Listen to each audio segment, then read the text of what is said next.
Hi, this is Bruce McDonald, and welcome to Academics of PA. Today I have the legendary and notorious Charles Goodsell with me. So, Dr. Goodsell, thank you for joining. Hi, Bruce. Hi, Dr. Goodsell. How are you doing today? Doing fine. I've been watching the hearings. I'm trying not to because they stress me out. I can't go too long, but that's what I've been doing this morning, just now. Well, I'm ready to go. How would you like to proceed? Well, one of the first things I want to ask is your background's actually kind of fairly interesting to me. And when I say background, I'm actually talking pre your academic professional career, but more thinking about your undergraduate and your military experience shortly after your undergraduate experience. I don't think a lot of people know, but your dad was a president at Kalamazoo College, and then you were a student there, if I recall correctly. Well, no, my father was president many years before. Okay. Yeah, in 1936, he was acting president when the regular president was dying of cancer and had passed away. I went to Kalamazoo College in 1950 after graduating from high school, and graduated in 54. And then, as you mentioned, I went into the Army and the Counterintelligence Corps, and had the good luck to be sent to Berlin, and I stayed there for a year and a half during the rest of my duty, and had a very interesting time. My main occupation was writing reports on the comments by refugees coming from East Germany or farther east into West Berlin. Before the wall was built, there was a tremendous stream of immigrants. Immigrants coming through. Refugees, really, is the word. And they would be interviewed by German interrogators, and then I would have a rough outline of the subject matter in English, and then I put it into English that could be sent to the Pentagon, and I sent in hundreds of these things, and it was a great experience for me. For one thing, it helped me learn to write because it had to be just right. Yeah, I would imagine that's with writing that many reports, you get a lot of experience of writing a lot and writing quickly. Yeah, and it had to be, the grammar had to be perfect and all the rest of it, and it had to be clear too. But anyway, I've always enjoyed writing, and after I got my doctorate at Harvard, I got my first job in University of Puerto Rico, and as soon as I got a hold of my new classes down there, I started writing, and I haven't stopped since. And it's kind of a thing that I enjoy doing on its own. You wanted to know about my past experience before, how I got interested in public administration? Yes, sir. Okay, I was a political science major at Kalamazoo College, and we didn't even have a course in public administration. And I got my first job then I went to Puerto Rico to teach in a Master of Public Administration program, Escuela de Administración Pública, and I had to teach public administration courses, obviously, and I was allowed to do so in English, fortunately, because I had to learn Spanish from start, and that I guess lit my interest, and I started my first book after a year, and it was a study of the revolution that occurred during World War II, when Muñoz Marin, the great Puerto Rican political leader that was responsible for bringing modern Puerto Rico into existence, was associated with the last colonial governor of the island, Rexford Tugwell, the brains truster. And he had come down from New York City, where he was doing planning work, and he was in retirement, and as it happened, he moved in to a residence right across the street from me, and I got to know him, and And I went to the librarian in the university one time and said, "Look, I'm getting ready to try to think of a book to write on Puerto Rico as just as a natural act." And I looked at the colonial period and wondered if that would be appropriate. And he said, "Absolutely not, Dr. Goodsell. Don't try that. You won't be able to read the writing of the documents from the colonial period. They're in antiquated Spanish and handwritten and everything else." He said, "However, there was a fascinating period between 1941 and 1946 when Tugwell was governor and Munoz Marin had just became the leader of the legislative branch here and governor. He was governor. He was to become the governor after the commercial Tugwell's term of office as a colonial governor was over. Then it was going to be turned over to the island and the governorship and during that interim period there, this librarian said there was a wonderful relationship between these two men. One who was fascinated and totally involved in the politics of the giant takeover from the oligarchs in the legislature and then later the governorship, and this guy Tugwell, who was schooled in public administration in a natural way because he was in the New Deal and headed the resettlement administration and did all kinds of interesting things. And it was a partnership between the two of them that made it possible to have a revolutionary government, not in the sense of violence, but in terms of policy work, because Munoz would have these ideas and Tugwell would know the kinds of institutions that had to be created. And so I wrote this book on that subject and called it Administration of a Revolution. So that, after I did all that, I was sold on the field of PA as a career field, and in my later teaching years at Southern Illinois and here at Virginia Tech, that's what I emphasized, and I just fell in love with it as a ostensibly boring area of management to it, but if you scratch below the surface, a fascinating subject, both in political sense and organizational theory and institution building. So that's how I got interested in it. I've been stuck ever since, although I occasionally got bored with it. And in my middle years here at Tech, I got interested in the social and political implications of architecture, and wrote 2 books on that subject, and sort of got that out of my head and returned to public administration. Well, if I can ask, if you really didn't kind of find the love for public administration until you're working on the book, why did you go to grad school, or what drove you to do the PhD in the first place? I went to Harvard for only one reason. My chairperson and main professor at Kalamazoo College said, "Charles, you have to go to Harvard, period. You just can't go anywhere else." He said they have guys like Carl J. Friedrich there and others, and you simply have to go there. So I applied and was accepted, but then I couldn't.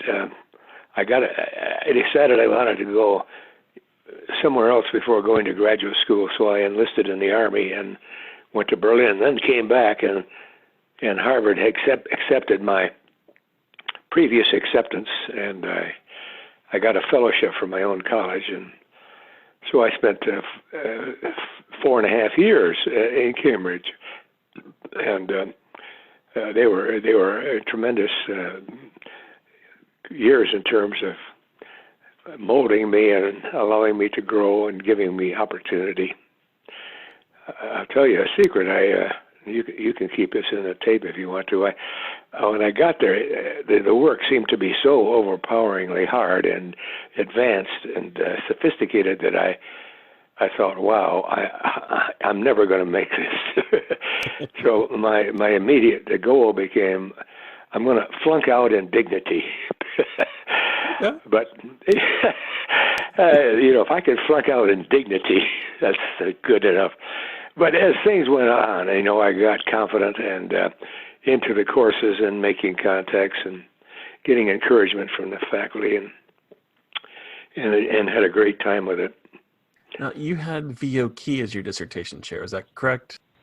Arthur Moss, he's now gone, but he I don't know if you knew him. He was he had kind of a edge to him, and a lot of the students were scared to death of him, and I was more or less overwhelmed too. But I liked him, and so he took me in and guided me through the dissertation, and I got my doctorate. I got my doctorate in the subject that's at the front of the agenda of American government here at this moment, and that is, it's on congressional access to executive information, was the title.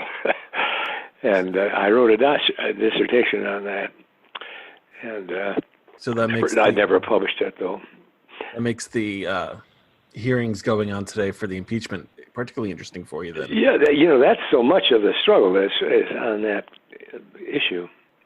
One thing that I'm kind of curious about is when you graduated, your first job, as you said, was in Puerto Rico, which going from Harvard to Puerto Rico is a little bit of a different trail for most academics today, and I imagine it was a fairly big shift back then. What was it about the job in Puerto Rico that kind of pulled you in to go there versus someplace else? Yeah, it was the first regular job. I had internships in Washington for 3 summers during my doctoral work at the Bureau of the Budget. And that's when I met my wife, my future wife.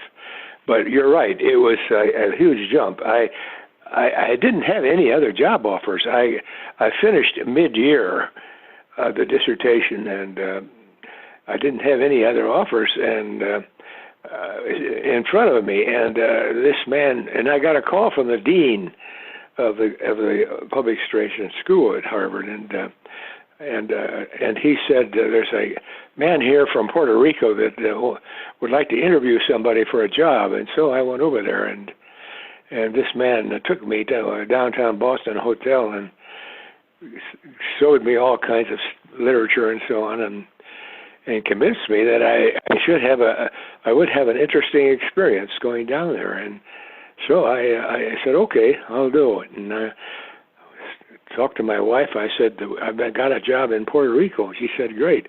Let's go find a globe somewhere and find out where it is. So we jumped off the face of a cliff. We had no idea what was going to happen.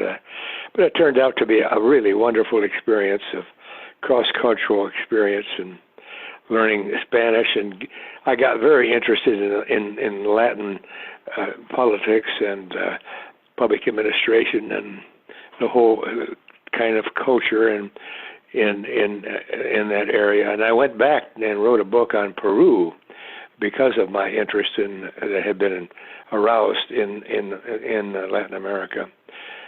So it took a while to get that out of my system too, but I really fell in love with that area for a while. What was it then that pulled you back to the U.S., particularly when you went to Illinois? Well, I thought the island 100 miles long was too small a stage to have a career in, and I needed to come back to the States where the action is really in our field. And I got a temporary 2-year job at the Brookings Institution to help a man write a book, and meanwhile I got this job offer at Southern Illinois. And the reason I got that was that Tugwell, after he left Puerto Rico, had a temporary period at the University of Southern Illinois in Carbondale, and they told him they were looking for another young professor, and he gave them my name, and so they called me, and after a long time thinking about it, we went down there and stayed for 12 years. So a lot of my career has been by sheer luck and circumstance and jumping off cliffs and getting bored and trying something new. I like that. I think there's a tendency of people now to kind of, you go to one school, you stay at the school, you spend your career studying one thing. Yeah. And I think I'm kind of more like you, where I like the idea of kind of being able to pick up and do something different, study something a little bit different right at different points in time as they interest me. Well, that's been my hallmark all the way through all these years, Bruce. I get bored.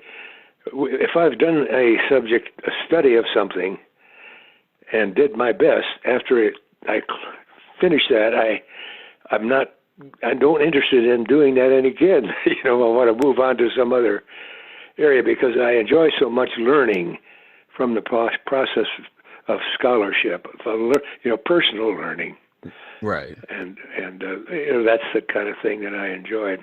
Thinking back between the job in Puerto Rico, going to Illinois, being at the Brookings Institute, and then eventually making your way back to Virginia Tech, what do you think that you've kind of taken away from having all of those jumps in your path along the way? Well, one thing I decided was that my deepest heart interest is PA, is public administration, and how governance actually works and the problems that it faces. And then on top of that, about halfway through my period in Southern Illinois, I kept noticing here. I found that at that time the orthodoxy of public administration was that it's oppressive, and that's where you get the idea you get from sociology, the sociology of bureaucracy, and B, it's inefficient, and that's what you get from the economics point of view, and so I noticed from time to time, as I was teaching there, I'm running across articles which said something really good about what bureaucracy does and its effectiveness, even compared to the private sector, and its the motivation of its employees is not just extrinsic; it's also intrinsic.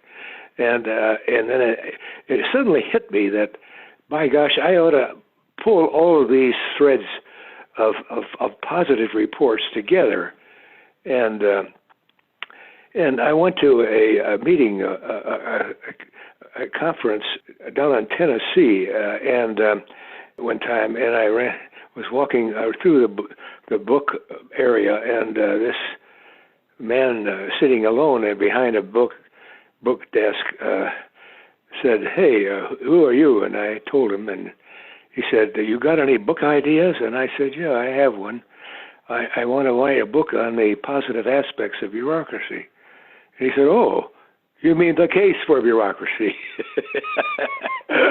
And I said, "Well, you could call it that." I didn't I planned to call it that, but he did that. And so he became my editor for this book. And it started on the first edition about 2 years later, or a year and a half, and then it went for four editions, and then the most recent one is the new case for bureaucracy. So that's how I got stuck with a reputation of being the polemicist for bureaucracy, but I didn't mind that at all. I think that's actually kind of a neat way to have the title emerge. Yeah, I enjoy doing things that are different than what everybody else thinks, or in different ways of looking at things. I kind of like doing that. Well, I think the case for bureaucracy has certainly done that over the years. It's definitely had a fairly lasting reputation, because one of the things that everybody likes to do is, of course, criticize the job that government does. But that just because people criticize it doesn't mean it's actually doing a bad job of it. Absolutely. And, you think of the field of business administration. Do you think those students are taught and then walk out lambasting the way businesses are run? No. They believe in the work of business managers. But in Puerto Rico, in public administration, I found that there was an automatic suspicion about the efficacy and professionalism and even reliability in terms of carrying out public policy in public administration. So I set out to change that, and I hope I had that effect. I'm so pleased, Bruce, during these hearings and right now going on about how the press has noticed these civil servants and public servants and diplomats coming in to testify are such stalwart people and so straightforward and decent and informed and impartial. They keep saying that over and over, like nobody thought of that before. Yeah. I think it does surprise a lot of people, or at least nowadays, because everybody assumes if you're working for government, you're highly politicized. But Yeah. as one of the people said, their job is not to work with the party. Their job is kind of to work for the country. Exactly. That sums it right up, right there. And I think our own internal professorate has accepted that, but the outside public has not necessarily. Well, informed people, yes, but uninformed people still are very suspicious. I suppose that's automatic when you have a democracy that has free speech. Since you came out with the first edition of the book in the early 80s, have you seen there be kind of any movement in terms of moving away from a relatively efficient government to something else, or do you kind of see us still being in that same efficient and effective light? I think the approval polls have stayed about the same. But when I came around to write that last edition that the publisher wanted me to do, I felt different about the whole subject. I think I had gone through an inside change in my emotions on the subject. I no longer felt like I had to go to the battle lines and yell and push and cherry pick data and all that, be a polemicist, but I wanted to have it a quiet essay on the subject, and so it has a very different tone, that last one. That's why I had the editor change the title. But we still have that problem. We always will. I suppose that we would worry if people started accepting everything that government did as automatically good. That would be just as bad. It would put us out of jobs, I suppose, as public administrators. Yeah, that's true too. I think part of what kind of intrigues me about this conversation is about 2 weeks ago, we recorded with Don Moynihan and Pam Hurd, who had a recent book come out talking about the administrative burden, which really kind of focuses on the sometimes intended, sometimes unintended burden that you get placed upon you by having to work within the political or the bureaucratic system when you need to have things accomplished. Well, institutions exist to provide a framework of law and guidance, and if they make life more uncomfortable for us, so much so. I'm trying to get one of these new driver's licenses now we need in Virginia. It's the Real ID. You probably are doing that in North Carolina, too. I have my appointment set up for early December to get mine done. Well, I decided to go down to our DMV and do it. And so I got together all the stuff, and my passports had all expired.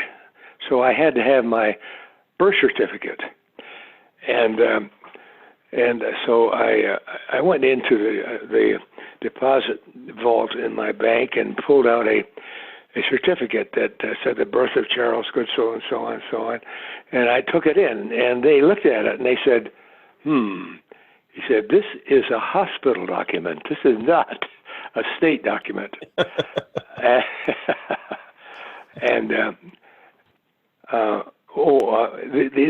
This point about bureaucracy, And they said, you have to get your real state document.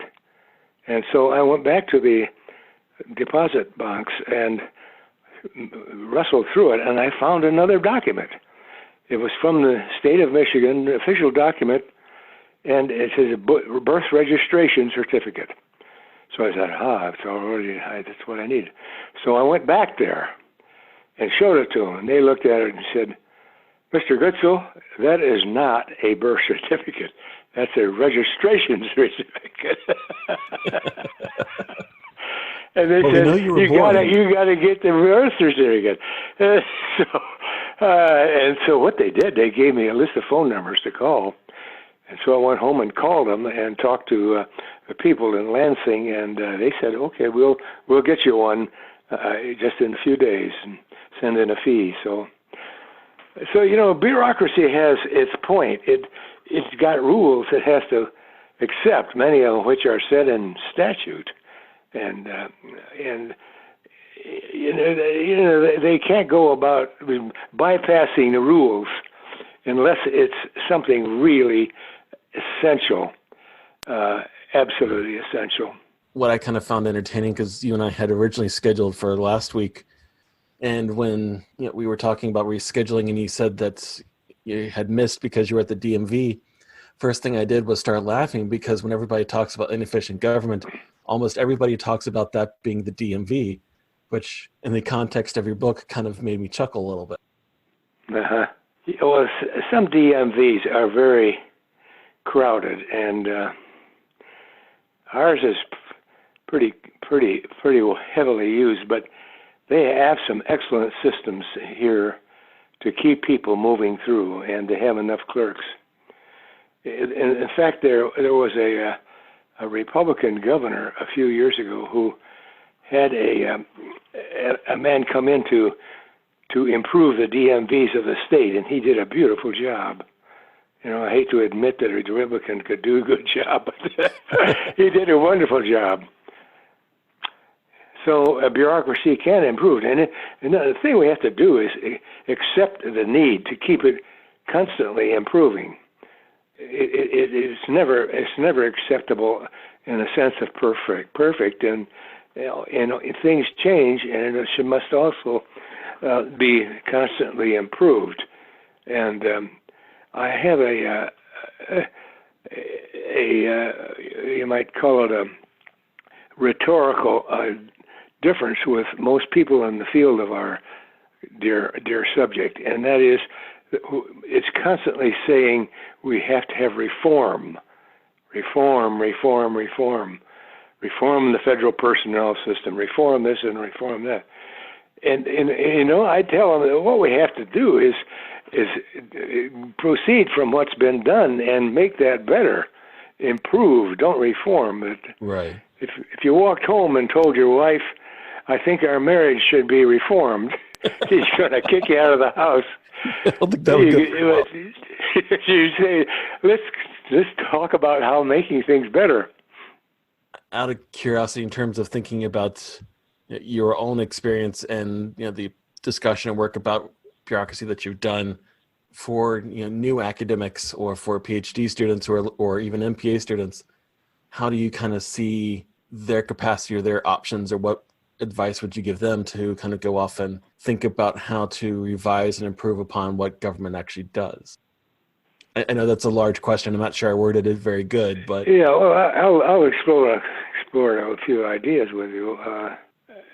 One, the new professors, I tell them that if they're in a college, good teaching will make it for you, really good teaching. But if you're in a university, you're going to have to publish, and you might as well accept that, and just put that in your time schedule to do that, and do a good job, especially after you've gotten your feet wet, and so you're going to need to keep looking for things to write about, and look for things that interest you, and don't be afraid to part ways with what other scholars have said before you, the field of knowledge in a social science is not, is not accumulative, it's additive. It keeps on growing, not necessarily getting closer to the truth, but finding different truths, you might say. So that's one thing I do. And in the field of public administration, I try to point out that it's really a fascinating field. It's the heart of governance, as Friedrich called it. It's the heart of modern governance, and it's crucial, absolutely crucial to democracy. If you believe in democracy, one of the first things you have to do is accept the importance of administration, because if administration doesn't work, any democratically selected government, it's going to fall eventually.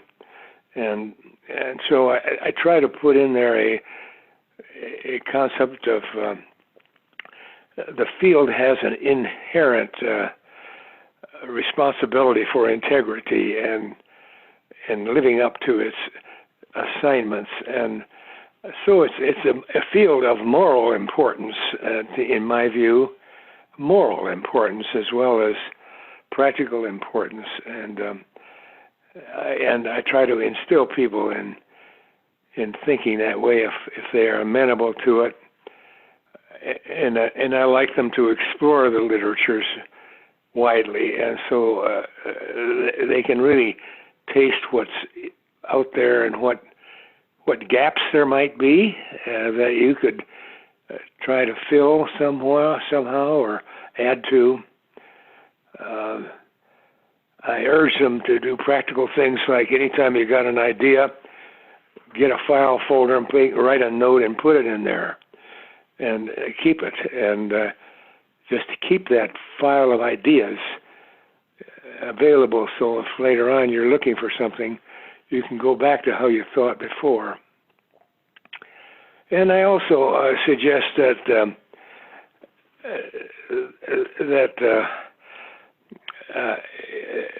they use the dissertation as a springboard rather than as the final achievement of a capstone of their career.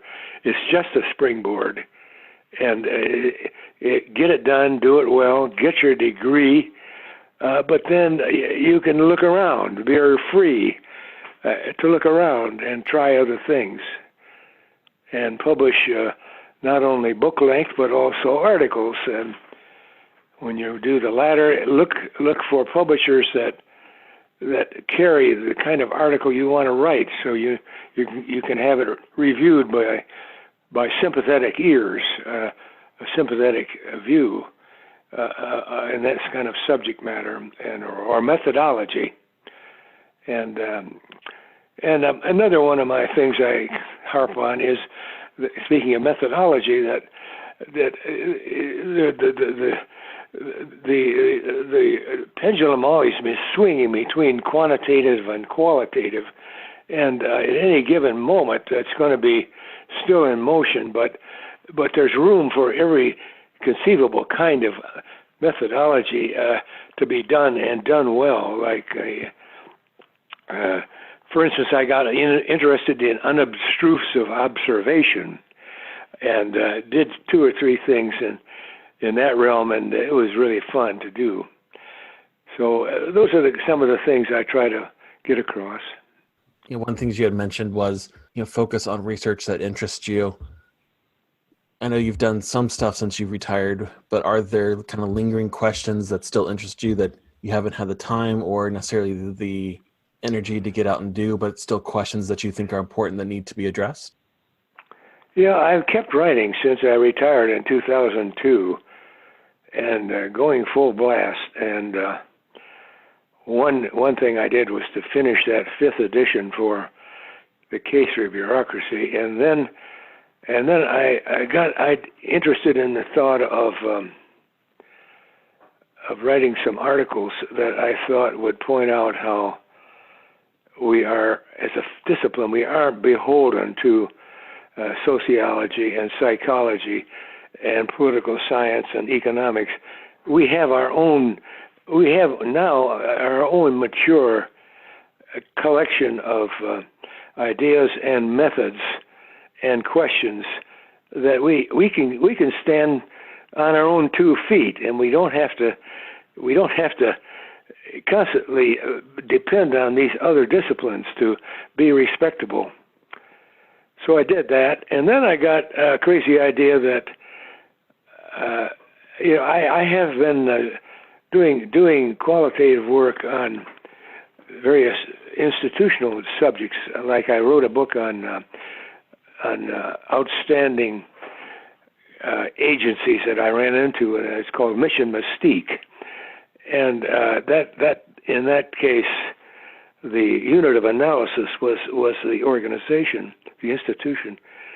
And then I thought, well, what if I turned to a even more final unit of analysis, ultimate unit of analysis, that of the individual bureaucrat, and did a study of not 6 agencies, but 6 outstanding agencies, but 12 outstanding bureaucrats. And so I worked on that for a long time and got that done. And at the suggestion of a friend of mine, I wrote not only essays on each person, but I interviewed them on video and had the videos put into the book as being available through a website that was created. And that kind of destroyed in my mind the whole concept of stereotyping bureaucrats and bureaucracy. Like the concept of public service motivation, and they have 4 variables on that, and like close to 100 articles have been written in that method, and you really can't stereotype these people. They are human beings, and all kinds of human beings, and all kinds of backgrounds and motivations, and all kinds of work, everything from A to Z, and so I almost felt like I was discovering a new subject matter called public administration. It was a new reality to me, is this group of 12 men and women, each laboring in a different policy area, different work, but all of them doing their darndest. And the one thing that they had in common, that they were constantly trying to improve what was going on. So that, and then since that, I've done 2 projects. I got one underway now. The one that's finished, I became extremely disturbed by the Trump administration and decided to keep track of everything he did with respect to his dealings with bureaucracy and the administrative people. And I started building an archive the day he was inaugurated from articles in the Washington Post, and kept it up until a few months ago. And so I had this huge file of stuff, and I made the material in the file retrievable. I worked out a system of retrieval, and I wrote an article on that, and I called it the anti-public administration presidency. The damage that Trump has wrought, and I published that in ARPA, and that has been noticed, I tell you, in different places, including in the bureaucracy itself, and that really was satisfying to me, to blow the whistle on this guy personally.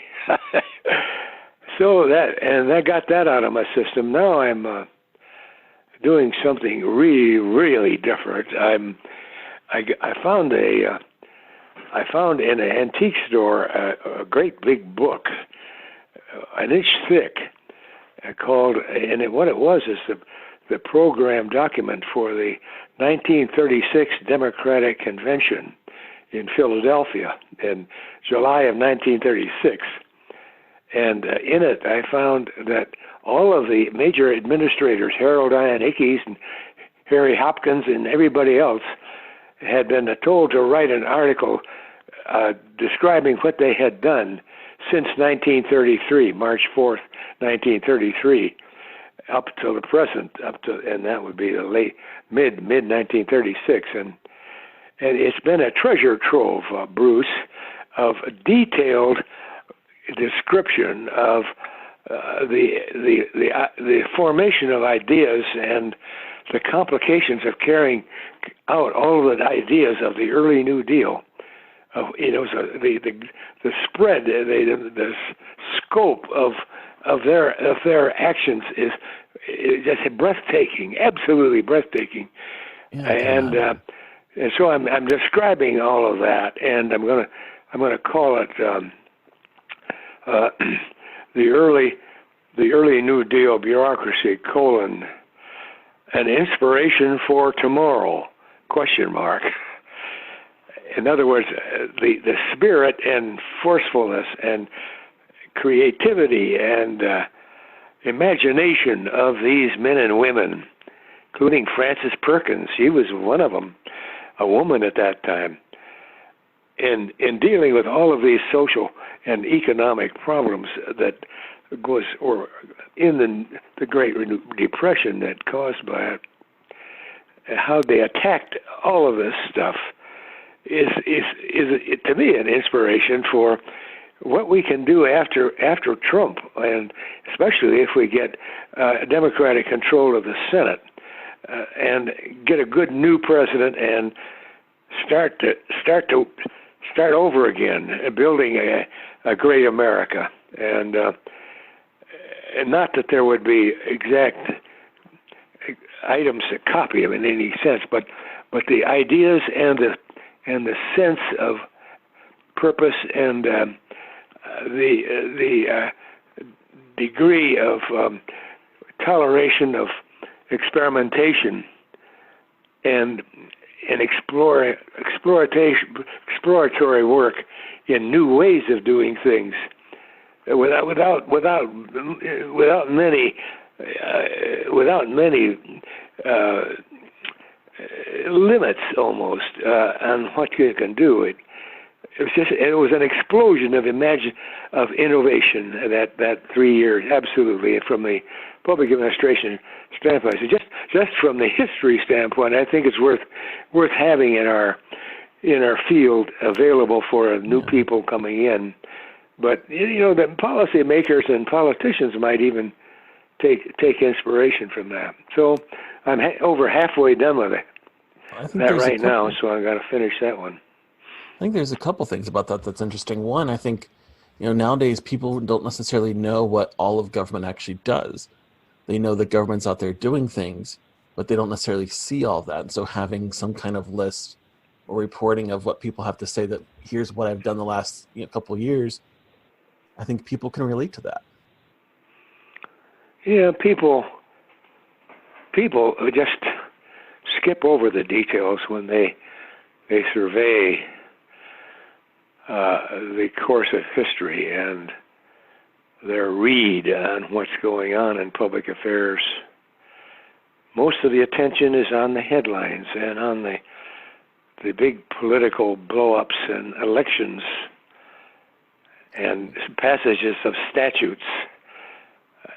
That's just the beginning of what goes on in governance. The realities are, many inches below that. Oh, absolutely. All of the detail that has to be cared for, and building institutions and motivating them and hiring people, instilling the right values. The public administration is the heart of modern governance, and it's the biggest part. That's the other thing. We shouldn't be hesitant to say that to our young people coming in. It's the biggest single part of democratic governance is administration. When you you count all of the decisions have to be made and the dollars that have to be spent and the people we have to hire. So I like to be a preacher. One of my wonderful teachers at Harvard was John Goss, G-A-U-S, John Goss. Some pronounce it Goss. I pronounced it Goss. And he was at the end of late in his career when I knew him, and he was such an inspiration to me. He sort of preached the gospel almost. So I got really my normative brain cells going there. The last kind of question I had kind of relates back to a few things that we were talking about earlier. Thinking about the idea or kind of what public administration is. And that question kind of relates back to the Blacksburg Manifesto, which has really kind of created or become the centerpiece of what public administration is and how we actually view it. Our program was surprisingly successful. Gary Walmsley, you heard his name, I'm sure. He was the founder of this PhD program that started up, and I was the first one he hired to be on the regular faculty, and we created a group of about 8 or 9 people that really got together and I think made one of the best, not the best, but made one of the best PhD programs at the time. I'll tell you something just as a footnote. When I was still in Carbondale, I was asked to come to Raleigh to interview for chairman of your department of public administration. You should have come. Yeah, and but they didn't choose me. I probably would have accepted it. I like the university and the city a lot, and the people that I was able to meet, but they didn't ask me. So I'm glad they didn't, because I would have interrupted my writing, had to, because of the job. In fact, a general characteristic of my career is that the things I didn't get but tried to were the luckiest steps that I've made. I like it. And that's really an odd kind of illogical idea, but it is. I think things turn out precisely how they're supposed to, whether we understand it or see it at the time. We have to not just plan things in our lives. We have to take advantage of what happens and be open to opportunities and take risks. That's my idea. I think that's a great place to stop. So I would like to thank you for coming on the show with me today. Well, I enjoy talking to you.